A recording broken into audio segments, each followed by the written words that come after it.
The night the Jedi Temple burned, not everyone died. Most did. The clones were efficient, the orders were clear, and the figure leading the assault moved through the temple halls with a coldness that left no room for hesitation, no room for mercy, and absolutely no room for survivors.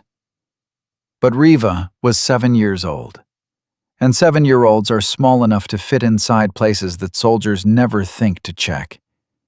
She had been asleep in the Youngling dormitory when the first blaster shots echoed through the corridor outside. Her master had told her once, in a calm, quiet lesson she had half forgotten, that the Force would warn her before danger arrived. It warned her that night. She rolled from her cot, slipped behind a collapsed section of stone wall at the back of the room, and pressed herself into the darkness so completely that 3 separate squads of clone troopers walked past without a second glance. She stayed there for hours, shaking, silent, listening to everything fall apart around her. And then, in the long, terrible quiet that followed, she heard voices. 2 men. One spoke in the clipped, efficient tone of imperial command. The other answered in a deep, mechanical breath that made her skin go cold. They were discussing the night's operation, confirming the count, closing the chapter on the Jedi Order with the casual efficiency of soldiers finishing a routine assignment. And then the commander addressed the dark figure by a name that appeared in no imperial record, no military file, and no official announcement. A name from before. A human name.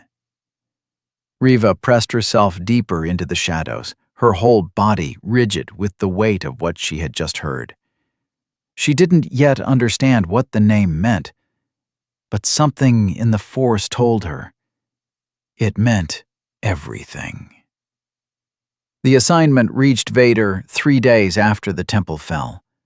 1 surviving Force signature. Weak, untrained.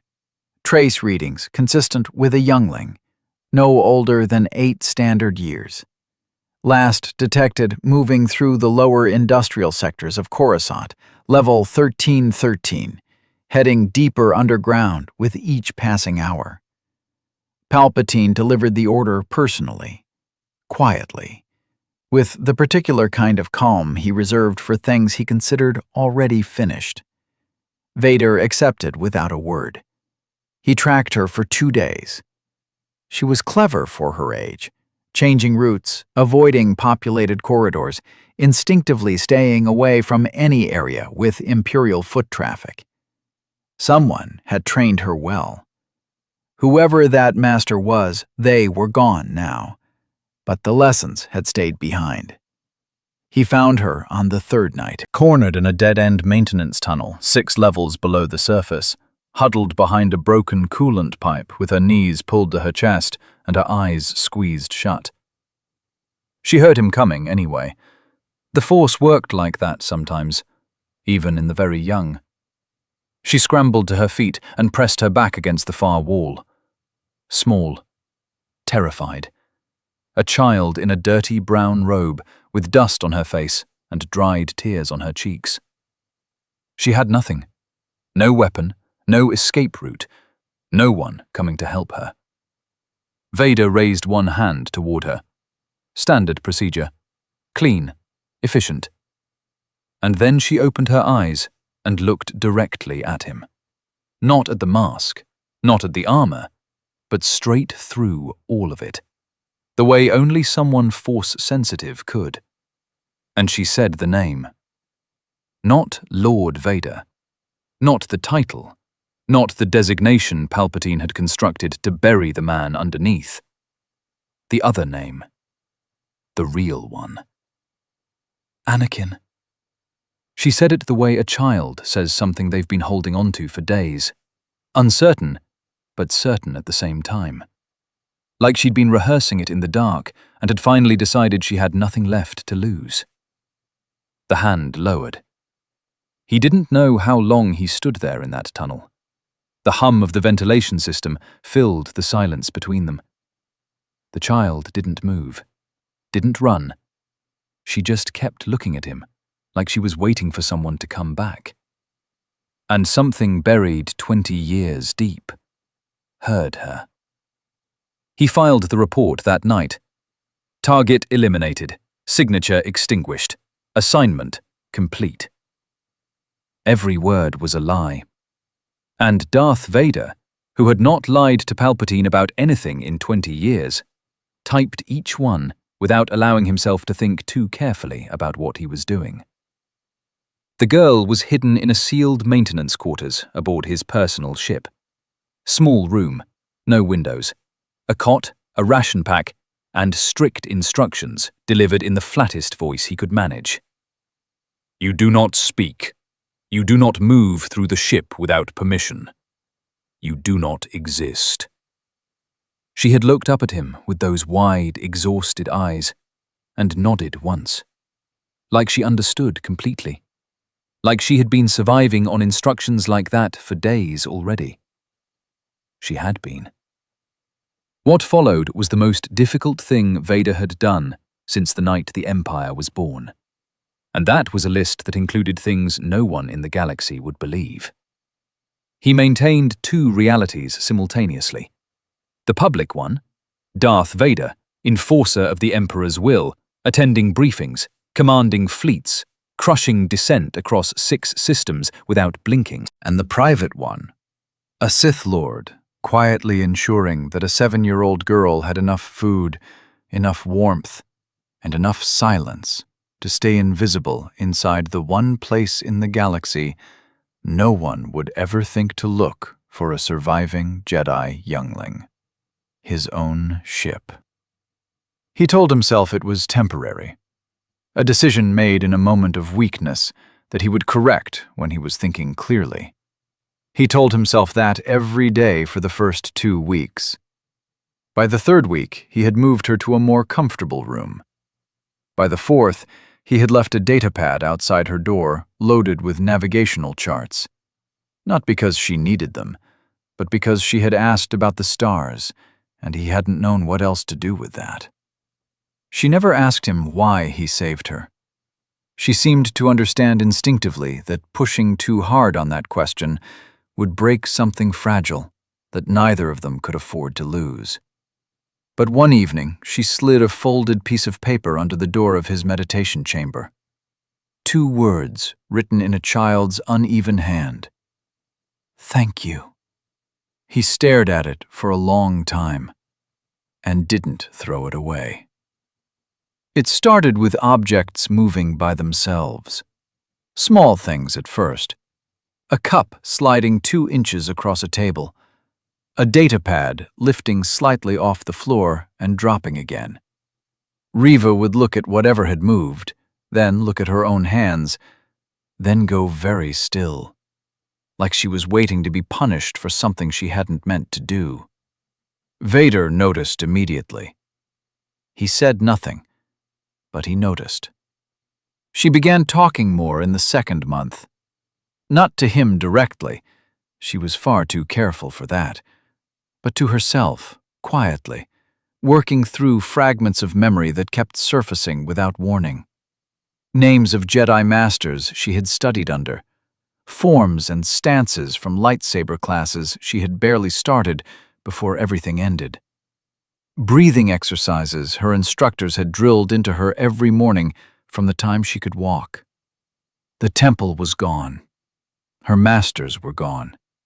But everything they had placed inside her was still there, patient, waiting, alive. One evening, Vader passed her doorway and stopped. She was sitting cross-legged on her cot in perfect meditation posture, eyes closed, 3 small objects hovering in a slow, quiet orbit around her head. Her breathing was controlled. Her focus was absolute. She looked, in that moment, exactly like every Jedi Youngling he had ever trained beside in another life. He stood in the doorway for a long time. He should have ended it there. Should have recognized that a reawakening Force presence aboard his ship was a liability that grew more dangerous with every passing day.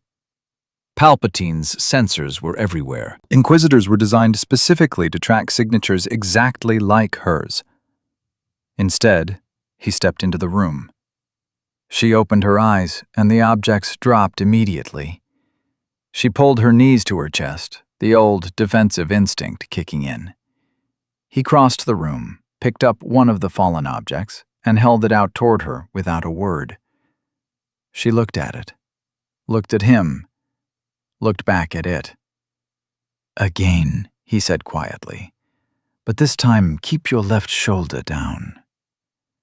She stared at him like he had just said something in a language she had forgotten she spoke. Then she reached out with the Force, steadier this time, cleaner.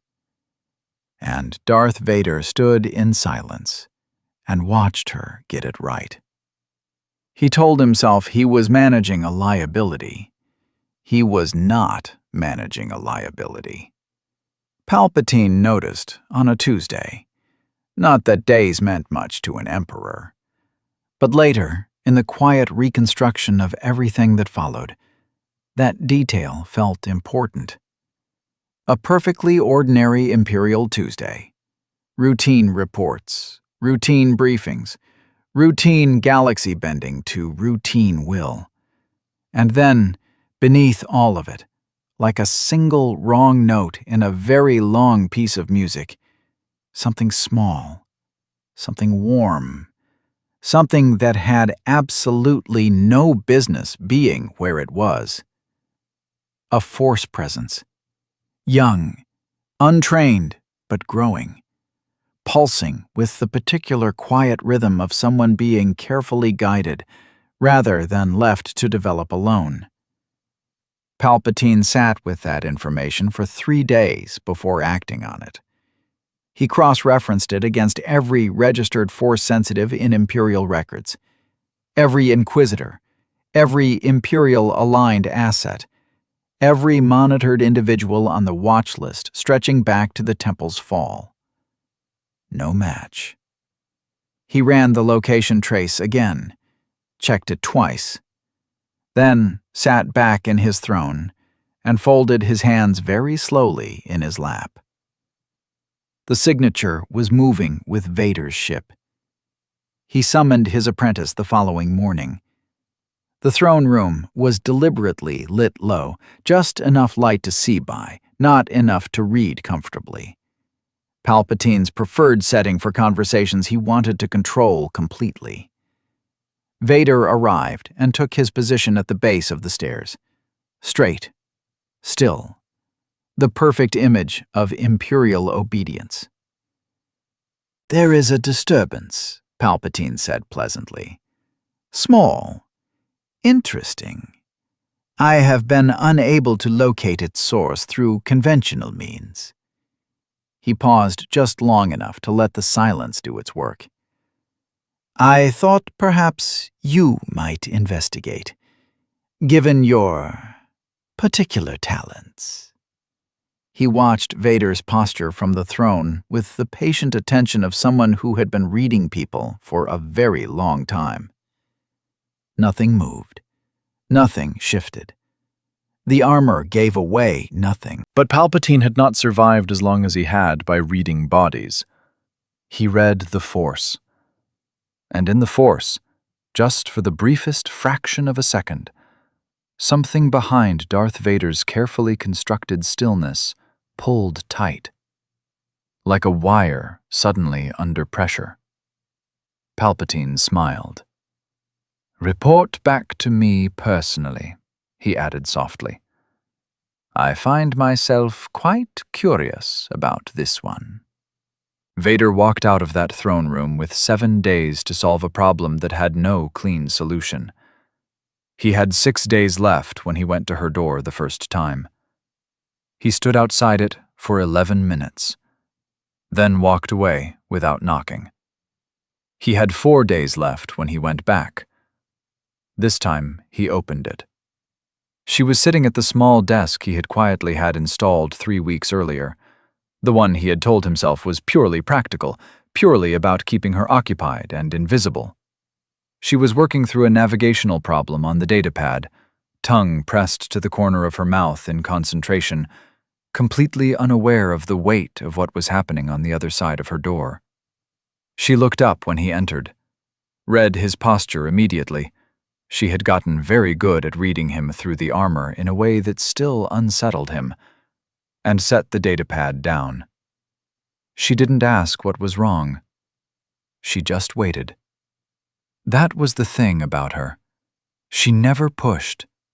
She had learned early that patience was the only currency that worked with him, and she spent it carefully. He told her the truth. Not all of it. Not Palpatine's name, not the full shape of the danger, but enough. That she had been detected. That someone powerful was asking questions. That the window that had kept her safe was closing faster than either of them could stop. She listened without interrupting. When he finished, the room was quiet for a long moment. "Are you going to turn me in?" she asked. Not accusing, not afraid, just asking. The way she asked everything, like the answer mattered but wouldn't break her. He looked at her for a long time. 20 years of Sith discipline said the answer was yes. Logic said yes. Every lesson Palpatine had ever driven into him said yes. One child against the stability of the entire empire was not a calculation that required emotion. It barely required thought. He had silenced far more innocent things than this without hesitation. "No," he said. She nodded once, like she had already known, like she had been waiting 3 months for him to figure it out, too.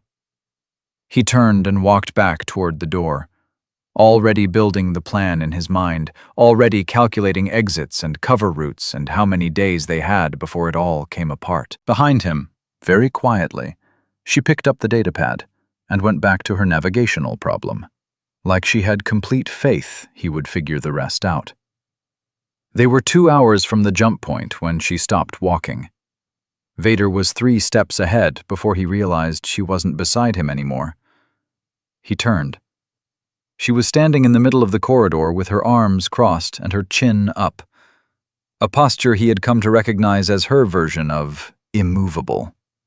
"We need to move," he said. "I know," she said. "I just need to ask you something first." He looked at her, looked at the corridor ahead, looked back at her. "Ask it while walking." "Were you good?" He stopped. She wasn't looking away. 3 months aboard his ship had burned most of the fear out of her, replaced it with something steadier, something that watched him with the same careful patience she brought to every force exercise he had reluctantly walked her through. "Before all this," she said quietly. "Before the armor, before the Empire, were you good?" The ship hummed around them. Somewhere in the distance, a ventilation relay clicked through its cycle. Everything else was completely still. He could have deflected it, could have told her there was no time, could have used the voice, the full weight of Darth Vader bearing down on a question until it stopped existing. He did none of those things. "I thought I was," he said. The words came out slower than he intended, rougher, like something that had been sitting in the dark for 20 years wasn't entirely sure how to move in the light. "I was wrong about a great many things." She uncrossed her arms, took 2 steps toward him, close enough that she had to tilt her head back to look up at the mask. "The masters used to say that the Force doesn't make mistakes about people," she said. "That it calls to what's really there, not what's on the surface." She paused, held his gaze with the absolute fearless certainty of someone who had survived the worst night in Jedi history at 7 years old, and decided, somewhere in all that darkness, to keep believing anyway. "It called to you," she said simply. "Twice, in that tunnel, and every day since." The corridor was silent. Behind the mask, in the dark, something that had been locked for 20 years shifted. Not gone, not healed, not anything as clean or simple as that, just open. He turned toward the jump point, and this time when he walked, something walked with him that hadn't been there before. Palpatine sent 6 Inquisitors. That was how seriously he took it. Not a squad, not a single hunter. 6, the largest coordinated deployment since the Temple fell, fanning out across 3 systems with one directive. Find them. Separate them. Bring Vader back alone. They found them on the outer edge of the Mustafar system, cornered between an Imperial blockade closing from the north and 2 Inquisitor interceptors cutting off the jump coordinates from the south. Clean trap. Perfectly executed.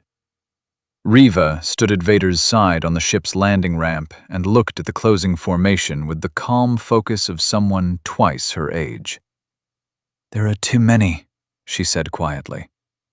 "Yes," he agreed. "Are you scared?" He looked down at her. This child who had survived the worst night in galactic history on instinct alone.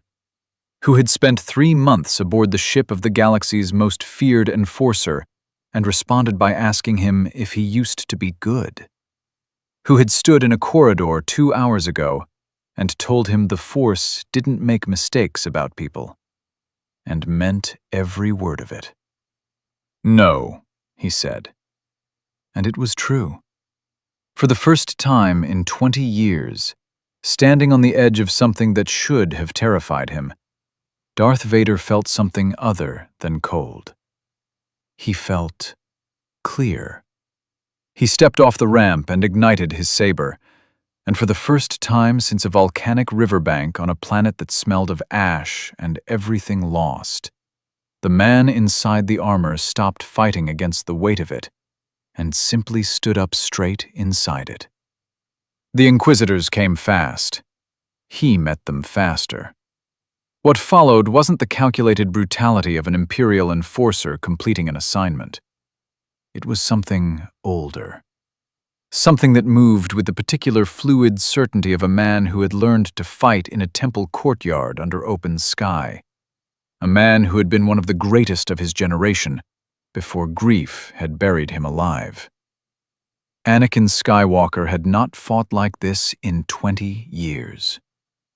When it was over, he walked back to the ramp.